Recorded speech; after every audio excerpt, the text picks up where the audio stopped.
doctor, attorney, and now the official injury law firm partner of the Denver Broncos. Ramos Law. What makes us different makes us better. Okay, crew, we're heading into Tuesday, the first of two systems for the week set to move across Colorado, and you see it here off to our west, and it is going to move off kind of to the east-southeast a little bit here over the next 24 hours.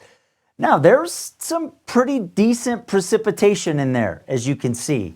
This thing is going to move almost straight east here, and tomorrow on Tuesday, in the afternoon, is going to be moving overhead with some cooler air aloft that's going to destabilize the atmosphere. Welcome to March, and might get a little bit interesting out there. So today, 67 in the Springs.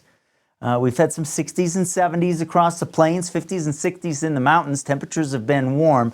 Tomorrow, those numbers come down, but are going to drop for the back part of the day. So no 60s over the mountains, no 70s over the plains, but turning cooler in the back part of the day behind a cold front as showers are starting to develop.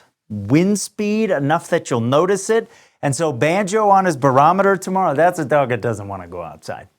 Right? Nice or not, that's a negative from him on Tuesday.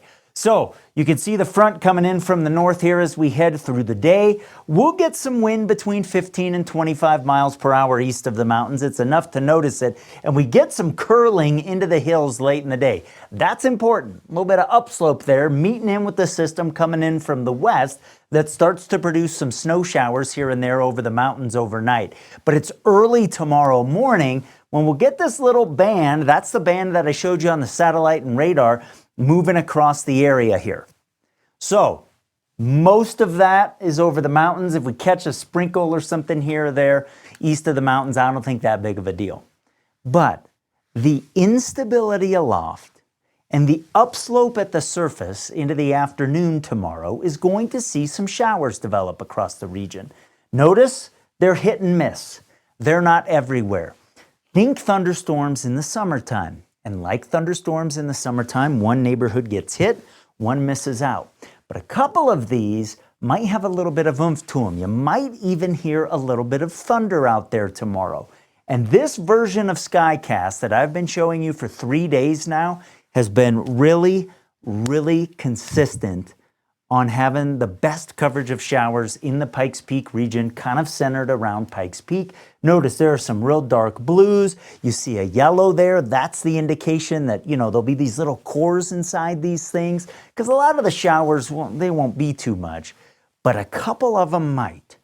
And it's not a guarantee, but given the time of year, given the time of day, given the upslope and that system over the top, I just want you to be aware that tomorrow afternoon and evening, there might be a couple places where you're like, what's happening out there? So first things first, ski resorts, a couple inches of snow. There might be a spot or two that get a little bit closer to 4 or 5. Most of it's kind of in the central mountains.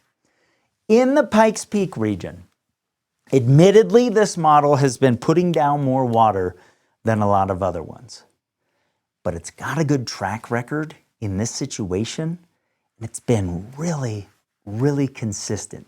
I'm not saying everybody is going to get the moisture that you're seeing here. In fact, it's probably too high.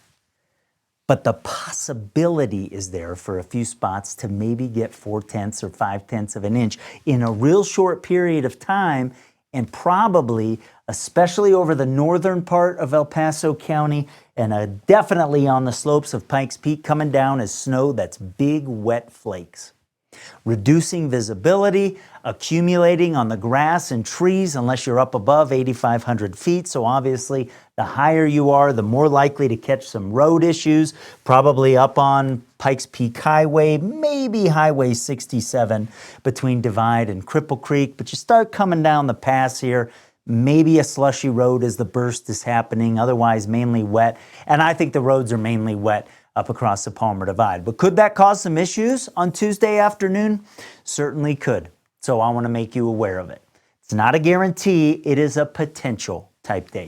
By Wednesday afternoon, we're back into the 60s with 50s over the mountains. We're getting some downslope wind coming in. There might be low enough humidity in a couple spots that we start worrying about fire danger. The day after, we're talking about snow. Welcome to Colorado. Then we head into Thursday, and the system for the late part of the week starts getting close enough that the wind begins picking up out of the southwest.